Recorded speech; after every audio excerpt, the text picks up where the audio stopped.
Police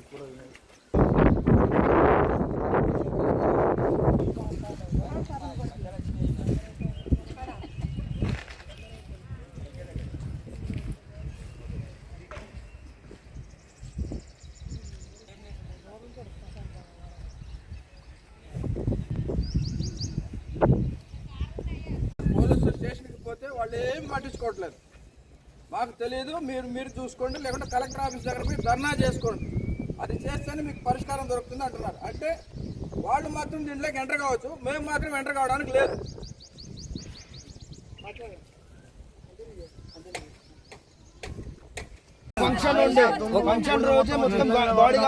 ఒకటి ఏంటంటే మీరు బయట నుంచి వచ్చారు, మీరు మీ ఓటు బ్యాంక్ తో మాకు అవసరం లేదు. ఇదే మెయిన్ గా ఎవరన్నా గల్లీలోకి వస్తారా, కాలనీలోకి వస్తారా? కాలనీ నుంచి శ్మశానానికి పోవాలి, కానీ మెయిన్ రోడ్ నుంచి కాలనీ లోపలికి వచ్చి గల్లీలోకి వచ్చి శ్మశానం పెడతానంటున్నారు.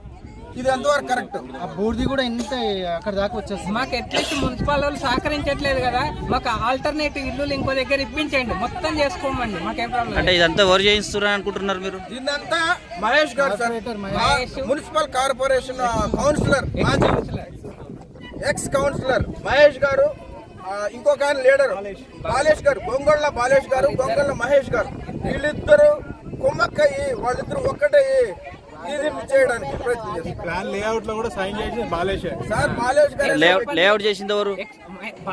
బలరాం గారు లేఅవుట్ చేశారు సార్.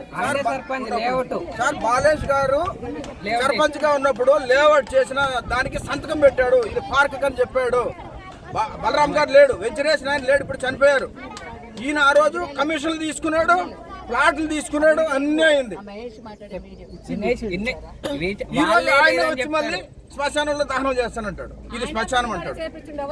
ఏంటంటే ఊరు పొలం ఉంది, మిమ్మల్ని అవసరమైతే కొట్టే ఇలా